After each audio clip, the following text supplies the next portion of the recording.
ನಿನ್ನೆ ಮಧ್ಯಾಹ್ನ ನಡೆದ ಗಲಾಟೆಯ ನಂತರ ಮನೆಯ ಹೊರ ಜಗಲಿಯ ಮೇಲೆ ಕುಳಿತಿರುವ 70 ವರ್ಷದ ಅಪ್ಪಣ್ಣ ಇವತ್ತು ನಸುಕು ಹೋದರೂ ಕದಲದೆ ಅಲ್ಲೇ ಕುಳಿತಿದ್ದಾರೆ. ಅಪ್ಪಣ್ಣ ಯಾವಾಗಲೂ ಪಾದರಸದಂತೆ ವಠಾರದ ತುಂಬ ಓಡಾಡುತ್ತಿದ್ದವನು ಹೀಗೆ ನಿಶ್ಚಲವಾಗಿ ಕುಳಿತಿದ್ದಾನೆಂದರೆ ನಿನ್ನೆ ಮಧ್ಯಾಹ್ನ ನಡೆದ ಗಲಾಟೆಯನ್ನು ಮನಸ್ಸಿಗೆ ಹಚ್ಚಿಕೊಂಡಿದ್ದಾರೆ ಎಂದೇ ಅರ್ಥ.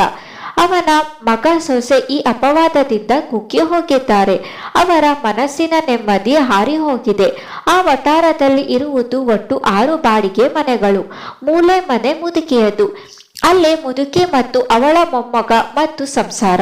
ಪಕ್ಕದ ಮನೆ ಮೀನಾ ಆಂಟಿಯದ್ದು, ಅದರ ಆಚೆ ಗಂಗಯ್ಯನ ಮನೆ.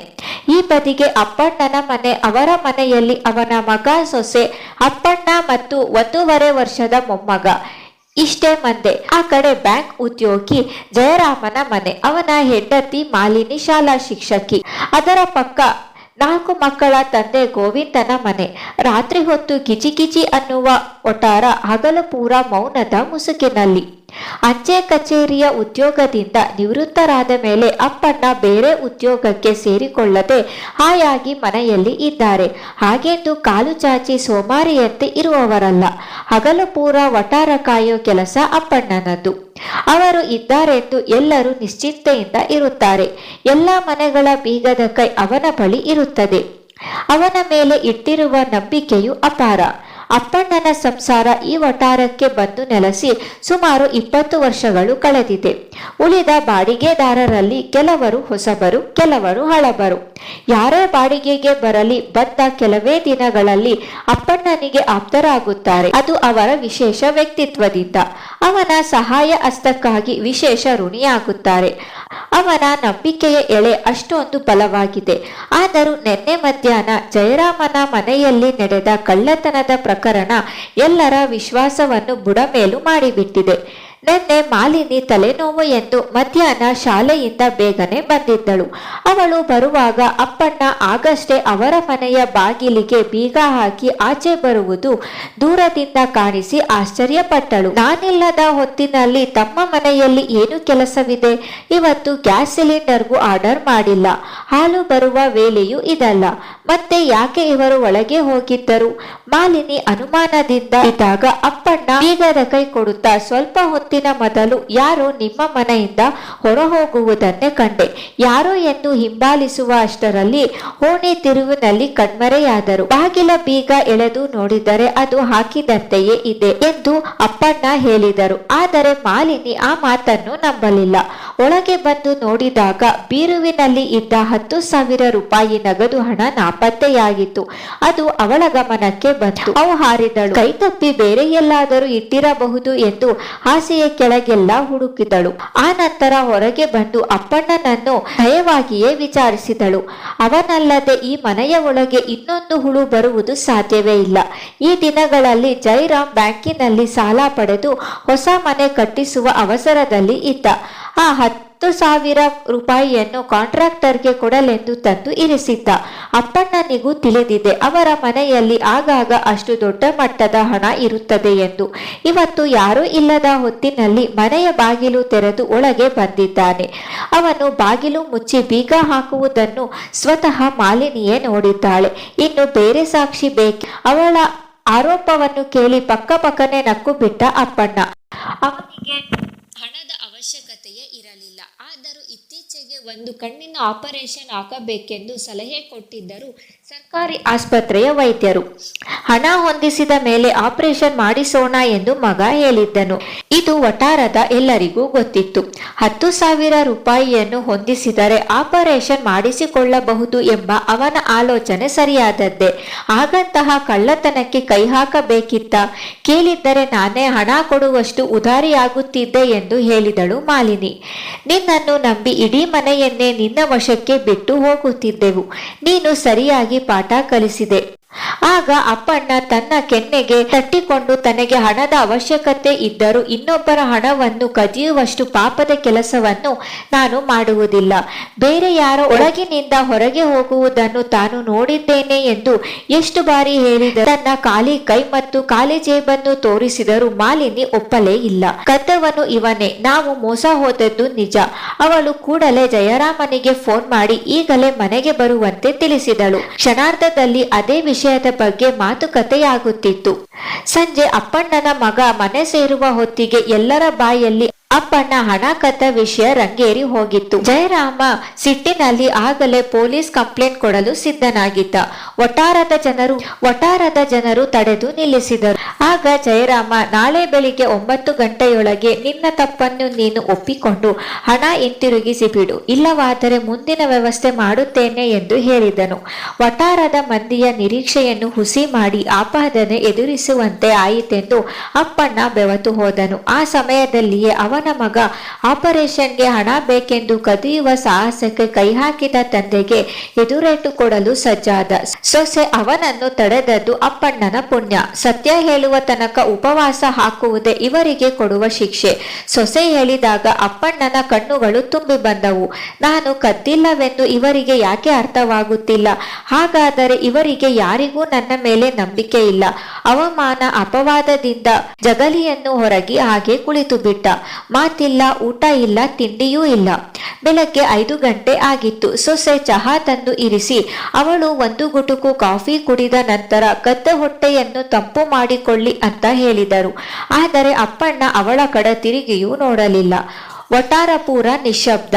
ಹಾಗೆ ನೋಡಿದರೆ ಆ ವಟಾರದಲ್ಲಿ ಬೆಳಗ್ಗೆ ಆಗುವುದೇ ಅಪ್ಪಣ್ಣ ಕ್ಯಾಕರಿಸುವ ಶಬ್ದದಿಂದ. 5 ಗಂಟೆಗೆ ಎದ್ದು ಟವಲ್ ಹೊತ್ತು ಬಲಗೈಯಲ್ಲಿ ಹಲ್ಲು ಉಜ್ಜುವ ಬ್ರಷ್ ಅನ್ನು ಹಿಡಿದು ಸೀನುತ್ತಾ ವಟಾರದ ಸುತ್ತ ಓಡಾಡುತ್ತಿದ್ದ. ಗಂಟಲು ಎದೆಯಲ್ಲಿ ಇದ್ದ ಕಫ ಕಲ್ಮಶವನ್ನು ಕ್ಯಾಕರಿಸಿ ಉಗುಳಲು ಕನಿಷ್ಠ ಅರ್ಧ ಗಂಟೆ ಬೇಕಾಗಿತ್ತು. ಅಷ್ಟು ಹೊತ್ತು ಸಾಕು ವಟಾರದ ಮಂದಿಯ ನಿದ್ದೆಯ ಮಂಪರು ಸರಿಯಾಗಲು. ಈ ದಿನ ಅಪ್ಪಣ್ಣನ ಸದ್ದಿಲ್ಲದೆ ಎಲ್ಲರೂ ಎದ್ದೇಳುವಷ್ಟರಲ್ಲೂ 6 ಗಂಟೆಯಾಗಿದ್ದಂತೂ ನಿಜ. ಇವತ್ತು ಅಪ್ಪಣ್ಣನ ಧ್ವನಿ ಕೇಳಲೇ ಇಲ್ಲ. ಮೂಲೆ ಮನೆ ಮುದುಕಿ ಆಕಳಿಸುತ್ತಾ ಎದ್ದು ಬಿಸಿ ಚಹಾ ತಯಾರಿಸಿ 2 ಗ್ಲಾಸ್ಗಳಿಗೆ ಹಾಕಿಕೊಂಡಳು. ಒಂದು ಅವಳಿಗೆ, ಇನ್ನೊಂದು ಅಪ್ಪಣ್ಣನಿಗೆ. ಇಬ್ಬರು ವಟಾರದ ಗೇಟಿನ ಬಳಿ ಸಂಪಿಗೆಯ ಮರದ ಕೆಳಗೆ ಕುಳಿತು ಚಹಾ ಕುಡಿಯುವುದು ವಾಡಿಕೆ. ಇವತ್ತು ಅಪ್ಪಣ್ಣ ಇನ್ನು ಜಗುಲಿಯನ್ನು ಬಿಟ್ಟು ಎದ್ದೇಳದೆ ಇದ್ದುದನ್ನು ಮುದುಕಿ ಕಂಡು ಒಟಗುಟ್ಟುತ್ತಾ ಇದ್ದಳು. ಅಪ್ಪಣ್ಣನಿಗೆ ಚಹಾ ಕೊಟ್ಟು ಬರಲು ಹೊರಟಾಗ ಮೊಮ್ಮಗ ಗದರಿಸಿದನು. ನೀನು ಆ ಮುದುಕನನ್ನು ತಲೆ ಮೇಲೆ ಏರಿಸಿಕೊಂಡಿದ್ದೀಯ, ಅದಕ್ಕೆ ಹೀಗಾಗಿದೆ.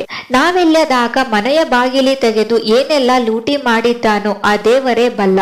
ಆಗ ಮೊಮ್ಮಗ ಹೇಳುತ್ತಾನೆ, ಒಂದು ರಾತ್ರಿ ಮನೆಯ ಹೊರಗಡೆ ಇಟ್ಟಿದ್ದ ತಾಮ್ರದಂಡೆ ಕಳುವಾಗಿತ್ತು. ಅಪ್ಪಣ್ಣ ಎಲ್ಲೆಲ್ಲೋ ಹುಡುಕಾಡಿ ಬಂದಿದ್ದ. ತಮಗೆ ಯಾರಿಗೂ ಅವರ ಮೇಲೆ ಸಂಶಯ ಇರಲಿಲ್ಲ. ಇನ್ನೊಂದು ದಿನ ಅದೇ ಮೊಮ್ಮಗನಿಗೆ ರಿಕ್ಷಾ ಬಡಿದು ಅರೆ ಪ್ರಜ್ಞಾವಸ್ಥೆಯಲ್ಲಿ ಆಸ್ಪತ್ರೆ ಸೇರಿದ. ಆಗ ತನ್ನದೇ ರಕ್ತವನ್ನು ಕೊಟ್ಟು ಬದುಕಿಸಿದ ಪುಣ್ಯಾತ್ಮ. ಮೊಮ್ಮಗನ ಮಗನನ್ನು ಸ್ಕೂಲಿಗೆ ಕರೆದುಕೊಂಡು ಹೋಗಿ ಬರುವುದು ಆ ಅಪ್ಪಣ್ಣ. ಪ್ರತಿಫಲದ ನಿರೀಕ್ಷೆ ಇಲ್ಲದೆ ಕೆಲಸ ಮಾಡುತ್ತಿದ್ದ ಅಪ್ಪಣ್ಣ.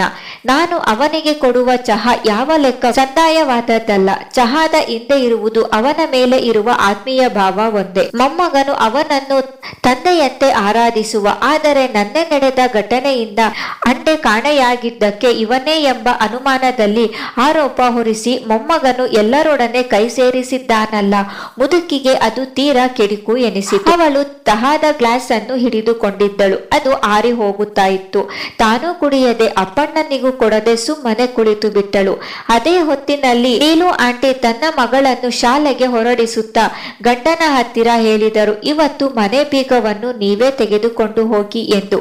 ನಾವಿಲ್ಲದಾಗ ಆ ಮುದುಕ ನಮ್ಮ ಮನೆಯನ್ನು ಜಾಲಾಡಬಹುದು. ನನ್ನ ಮದುವೆಯಲ್ಲಿ ಬೆಳ್ಳಿ ಬಳುವಳಿ ಕೊಟ್ಟದ್ದು ಅವನ ಕಣ್ಣಿಗೆ ಬಿದ್ದರೆ ಕಷ್ಟ ಅಂತ.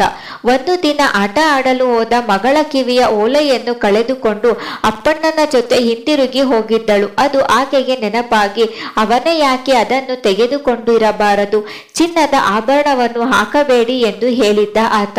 ಮಗಳ ಓಳೆಯನ್ನು ಕದ್ದವನು ಅಪ್ಪಣ್ಣನೇ ಎಂದು ದೂಷಿಸಿದಳು ಅವಳು. ಅವಳ ಗಂಡ ಸಮಾಧಾನದಿಂದ ಯಾರ ಋಣಕ್ಕೂ ಒಳಪಡಲು ಇಷ್ಟಪಡದವ. ಆ ಸಜ್ಜನ ನಿನ್ನ ಮಗಳ ಕಿವಿ ರಿಂಗ್ ಅನ್ನು ಯಾಕೆ ಕದಿತಾನೆ, ಮಾತಾಡುವಾಗ ಸ್ವಲ್ಪ ಎಚ್ಚರದಿಂದ ಇರು ಎಂದು ಅವನ ಧ್ವನಿಗೆ ಎದುರಾಗಿ ಮನೆಯಿಂದ ಇಣುಕಿದ ಗಂಗಾ ಅಪ್ಪಣ್ಣ ಇದನ್ನು ನಾಟಕ ಆಡುತ್ತಿದ್ದಾನೆ, ಅವನ ನಾಟಕ ನಮಗೆ ಗೊತ್ತಿಲ್ಲ ಅಷ್ಟೇ. ನಮ್ಮ ಮನೆಯ ಹಿಂದೆ ಇದ್ದಲು ಮೂಟೆ ಕಾಣೆಯಾಗಿದ್ದು ಇವನಿಂದಾನೆ, ಯಾರಿಗೋ ಮಾರಿದ್ದಾನೆ. ಇವನ ಹಸಲಿ ಬಣ್ಣ ನಮಗೆ ತಿಳಿದಿಲ್ಲ ಅಷ್ಟೇ. ಇವನನ್ನು ಬಾಯಿ ಬಿಡಿಸಲು ಪೊಲೀಸರೇ ಬರಬೇಕು. ಅಷ್ಟರಲ್ಲಿ ವಠಾರದ ಪಾಯಿಖಾನೆ ಮೂಲೆಯಿಂದ ಕೇಳಿಸಿತೊಂದು ಗಲಾಟೆ. ಈ ವಠಾರಕ್ಕೆ ಒಟ್ಟು 4 ಪಾಯಿಖಾನೆ. 6 ಮನೆಯ ಸದಸ್ಯರಿಗೆ ಇರುವುದು ಅವೇ 4 ಪಾಯಿಖಾನೆ. ಆದರೆ ಇವತ್ತು ಆ ಪಾಯಿಖಾನೆಗಳು ಗಲೀಜಾಗಿ ಇದ್ದವು. ಮೀನು ಆಂಟಿಯ ಮಗಳು ಮೂಗು ಮುಚ್ಚಿ ಮುಖ ಸಿಂಡರಿಸಿದರೆ ಮುದುಕಿ ಬೊಬ್ಬಿಡುತ್ತಾ ಆಚೆ ಈಚೆ ತಿರುಗಾಡುತ್ತಿದ್ದಾಳೆ. 4 ಮಕ್ಕಳ ತಂದೆ ಗೋವಿಂದ ಸ್ವರ ಏರಿಸಿದ್ದಾನೆ. ಯಾರು ನೀರು ಹಾಕುವವರು ಇಲ್ಲವೇ, ಯಾಕೆ ಇಷ್ಟು ಗಲೀಜು ಮಾಡಿದ್ದೀರಾ? ಮಾಲಿನಿ ಮತ್ತು ಉಳಿದ ಬಿಡಾರದವರು ಎತ್ತ ನೋಡಿದರೂ ವಾಸನೆ ಮೂಗಿಗೆ ಬಡಿಯುತ್ತಿದೆ ಎಂದು. ಯಾವತ್ತೂ ಇಲ್ಲದ್ದು ಇವತ್ತೇ ಈ ವಾಸನೆ. ಯಾವಾಗಲೂ ಯಾರು ಶುಚಿ ಮಾಡುತ್ತಿದ್ದರು? ಎಲ್ಲರ ಮುಖದ ಮೇಲೆ ಪ್ರಶ್ನಾರ್ಥಕ ಚಿಹ್ನೆ. ಎಲ್ಲರ ದೃಷ್ಟಿ ಹೊರಳಿದ್ದು ಅಪ್ಪಣ್ಣನ ಮೇಲೆ. ಅವನು ಬಂಡೆಯಂತೆ ತನಗೆ ಯಾವುದೇ ಸಂಬಂಧಿಸಿದ್ದಿಲ್ಲ ಎಂಬಂತೆ ಕುಳಿತಿದ್ದಾನೆ. ನಿಜವಾಗಿಯೂ ಅವನ ಕಾರ್ಯ ಎಂತ ಶ್ರದ್ಧೆ ಇತ್ತು. ಯಾರೇ ಹೊಲಸು ಮಾಡಿದರೂ, ಎಷ್ಟೇ ಗಲೀಜು ತುಂಬಿದರೂ ದಿನಕ್ಕೆ 3 ಹೊತ್ತು ವಠಾರದ ಪಾಯಿಖಾನೆ ಕೊಳೆದು ಶುಚಿ ಮಾಡುವುದು ಅವನ ಕೆಲಸ. ವಠಾರದ ಮಂದಿ ತಾವು ಗಲೀಜು ಮಾಡಲಿಕ್ಕೆ ಇರುವವರು, ಅಪ್ಪಣ್ಣ ಅದನ್ನು ಕ್ಲೀನ್ ಮಾಡುವುದಕ್ಕೆ ಇರುವವನು ಎಂಬ ಭಾವನೆ ಬೇರೂರಿತು. ಸದ್ದಿಲ್ಲದೆ ನಡೆಯುವ ಈ ಕಾರ್ಯದಲ್ಲಿ ವಠಾರದ ಜನರೆಲ್ಲ ಅಪ್ಪಣ್ಣನ ಮೇಲೆ ಅವಲಂಬಿತರಾಗಿದ್ದರು ಎಂದು ಯೋಚಿಸಿದಾಗ ಮಾಲಿನಿಗೆ ಇದು ತುಂಬಾ ಕೆಡುಕೆನಿಸಿತು.